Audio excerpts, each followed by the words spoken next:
ভাবুন আপনি একদিন ঘুম থেকে উঠেছেন এবং দেখতে পেলেন আপনার চারপাশের মানুষজন ছোট হয়ে গিয়েছে এবং আপনি তাদের কাছে একটি দানব। তখন আপনি কি করবেন?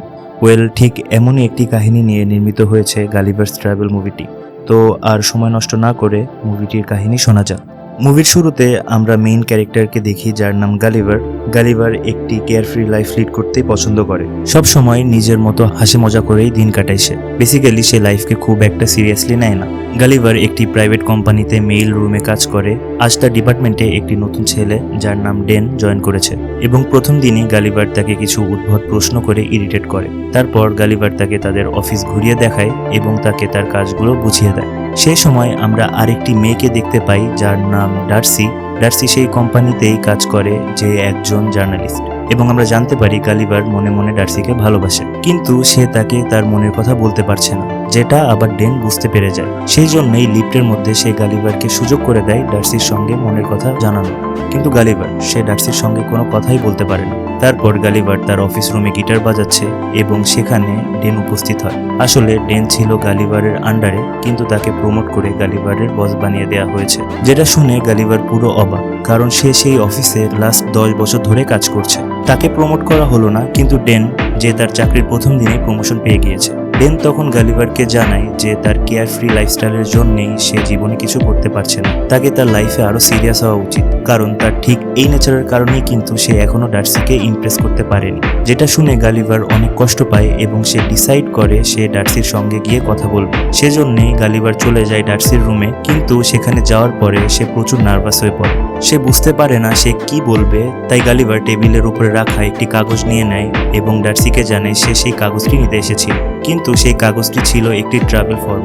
তখন ডার্সি গালিভারকে জিজ্ঞেস করে যে সে কি ট্রাভেলিং করে। ডার্সির ইন্টারেস্ট দেখে গালিভার বানিয়ে বানিয়ে মিথ্যা কথা বলে যে হ্যাঁ, গালিভার অনেক ঘুরতে পছন্দ করে, এমনকি তার অনেকগুলো দেশও ঘোরা হয়ে গিয়েছে। বেসিক্যালি সে ডার্সিকে একটু ইমপ্রেস করার চেষ্টা করছে এবং গালিভারের এই প্ল্যানটি কাজও করে যায়। ডার্সি কিন্তু ইমপ্রেস হয়ে গিয়েছে। ডার্সি গালিভারকে বলে যে তার লেখালেখি করা উচিত।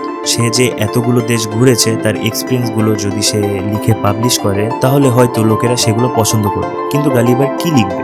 সে যা যা বলেছে সবই তো মিথ্যা কথা, তার তো কোনো এক্সপিরিয়েন্সই নেই। তাই জন্য গালিভার ইন্টারনেট থেকে কপি করে নিজের একটি আর্টিকেল বানায় এবং সেটা ডার্সির কাছে চালিয়ে দেয়, যেটা পড়ার পর ডার্সির আবার সেই আর্টিকেল অনেক পছন্দ হয়েছে। তাই ডার্সি গালিভারকে একটি অফার করে। আসলে ডার্সিকে বারমুডা ট্রায়াঙ্গল নামক একটি আইল্যান্ড নিয়ে লেখালেখি করতে হবে, কিন্তু ডার্সি সেখানে যেতে চায় না, কারণ তার সি সিকনেস রয়েছে। তার বদলে গালিভার যদি সেখানে যায় তাহলে ডার্সি অনেক উপকৃত হবে।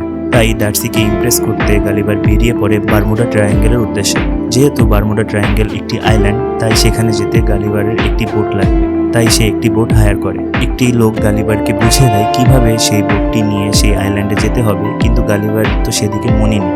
ডার্সিকে ইমপ্রেস করার চক্করে সে ওভার কনফিডেন্ট হয়ে গিয়েছে এবং তার মাসুলও তাকে দিতে হয়। আসলে বোটটি নিয়ে অনেকটা পথ অতিক্রম করার পর গালিভার সেই চলন্ত বোটে ঘুমিয়ে পড়ে, যার ফলে সে পথভ্রষ্ট হয়ে যায় এবং একটি ঘূর্ণিঝড়ের মধ্যে পড়ে যায়। তার যখন জ্ঞান ফেরে সে নিজেকে একটি আইল্যান্ডে পায় এবং সে ফিল করে তার বুকের উপর কিছু একটা উঠেছে। সে ভেবেছে হয়তো সেগুলো পিঁপড়ে, বাট তখন সে রিয়েলাইজ করে যে না, সেগুলো পিঁপড়ে নয়, বরং সেগুলো মানুষ, যাদের সাইজ পিঁপড়েদের সমান।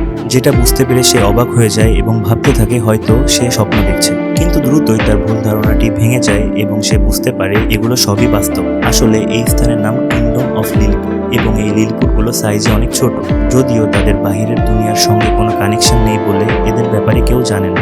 আপনাদের আগেই বলে দিই, এই লিলিপুটদের একটি বিশেষত্ব রয়েছে যে তারা অনেক ভালো বিল্ডার। তারা যে কোনো কিছু খুব দ্রুত এবং অসাধারণভাবে তৈরি করতে পারে। যাই হোক, আমাদের গালিভার এই লিলিপুটদের হাতে ধরা পড়ে গিয়েছে এবং তারা তাকে বন্দি করেছে।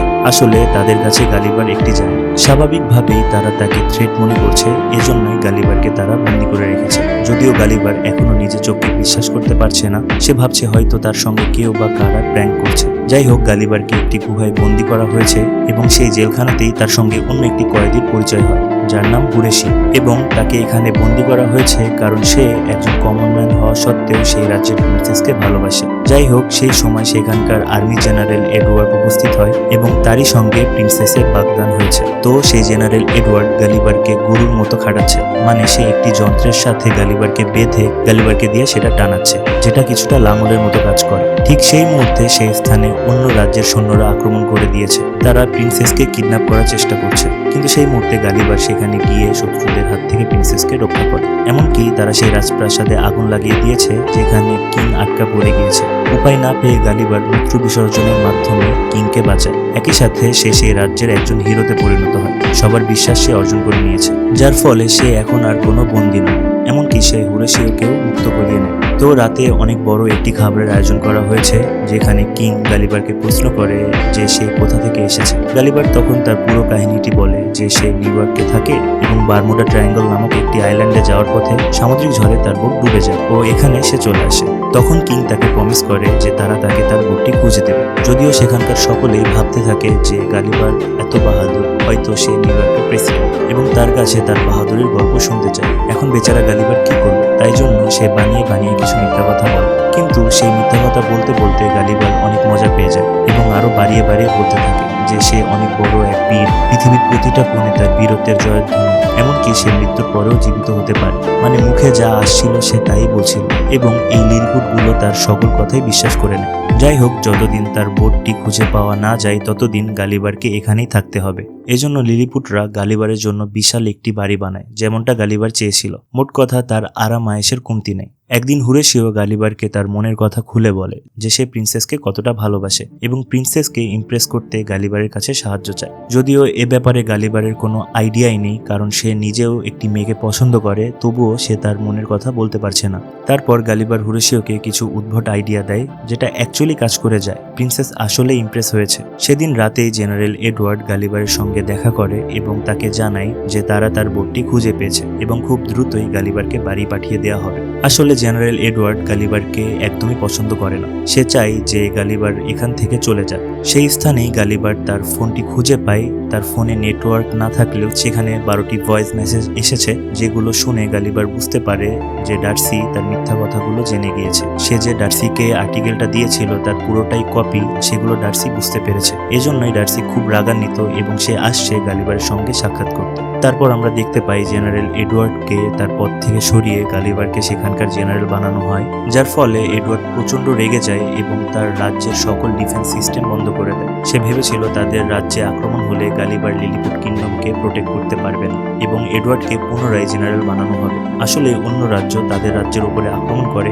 কিন্তু গালিবার ইজিলি শত্রুদের হারিয়ে দেয় এবং লিলিপুট কিংডমকে প্রোটেক্ট করতে সক্ষম হয়। অর্থাৎ এডওয়ার্ডের প্ল্যান মাটি হয়ে যায়। অন্যদিকে কিং গালিবারের কাছে এত খুশি হয়েছে যে তাকে রাজকীয়ভাবে রাখা শুরু করে। এমনকি তার জন্য লিলিপুটকে রিডিজাইন করে নিউ ইয়র্কের মতো করা হয় এবং চারিদিকে শুধু গালিবারের ছবি থাকে।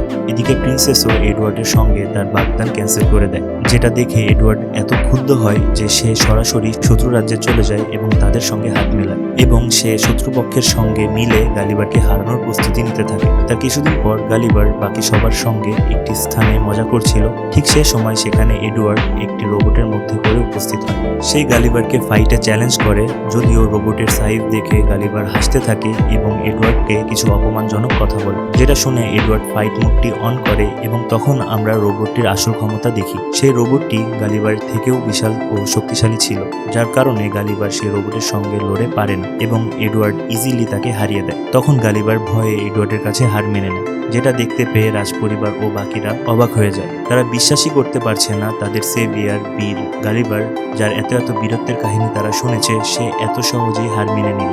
তখন গালিবার রিভিল করে যে সে কোনো বীর টিম নয়, সে জাস্ট একটা কমন ম্যান। ইভেন সে কোনো প্রেসিডেন্টও নয়। সে এতদিন এদের সকলকে মিথ্যা কথা বলে এসেছে। সেটা শুনতে পেয়ে তারা প্রত্যেকেই অনেক কষ্ট পায়। তারপর এডওয়ার্ড গালিবারকে বেঁধে সমুদ্রে ভাসিয়ে দেয়। গালিবার ভাসতে ভাসতে অন্য একটি আইল্যান্ডে পৌঁছায় এবং সে ভাবতে থাকে হয়তো সে নর্মাল দুনিয়াতে ফিরে এসেছে। কিন্তু ঠিক তখনই একটি বিশাল দানবীয় হাত তাকে ধরে নেয়। আসলে গালিবার ভেবেছিল যে হয়তো সে পুনরায় নর্মাল দুনিয়াতে ফেরত এসেছে, কিন্তু না, এখানে সবকিছু উল্টো। এখানকার মানুষ সাইজে বিশাল। একটি বাচ্চা মেয়ে তাকে খেলার পুতুল ভেবে ধরে নিয়েছে এবং তার সঙ্গে খেলা করছে। অন্যদিকে ডার্সি ও গালিবারকে খুঁজতে খুঁজতে লিলিপুটে পৌঁছে গিয়েছে এবং একইভাবে জেনারেল এডওয়ার্ড ডার্সিকেও বন্দি করে রেখেছে। ওয়েল আমরা সেখানে রাজপরিবারকেও দেখি যাদেরকেও এডওয়ার্ড বন্দি করে রেখেছে। এই খবরটি দিতেই হুরেশিও গালিবারকে খুঁজে বের করে, কিন্তু গালিবার অনেক লজ্জিত। সে আর কখনোই লিলিপুটে ফেরত যেতে চায় না। কিন্তু সে যখন জানতে পারে এডওয়ার্ড ডার্সিকে আটক করে রেখেছে, সে তখন হুরেশিওকে নিয়ে একটি প্যারাশুটের সাহায্যে এই স্থান ত্যাগ করে এবং লিলিপুটে প্রবেশ করে। সবার প্রথমে সে ডার্সিকে মুক্ত করে। তার হাতে সুযোগ ছিল, সে চাইলেই ডার্সিকে নিয়ে এই স্থান ত্যাগ করতে পারত, কিন্তু সে তা করেনি। সে লিলিপুটের হয়ে লড়ার সিদ্ধান্ত নেয় এবং এডওয়ার্ডকে একটি ফাইট চ্যালেঞ্জ করে। কিন্তু এবার আর গালিবার ভয় পায় না। সে এডওয়ার্ডকে সমানে সমানে টক্কর দেয় এবং হুরেশিওর সাহায্যে ফাইনালি এডওয়ার্ডকে হারিয়ে দেয়। তো গালিবার লিলিপুটকে বাঁচিয়ে নিয়েছে এবং কিং, হুরেশিও ও প্রিন্সেসের সম্পর্কটাও মেনে নিয়েছে। গালিবার ও ডার্সি তারাও তাদের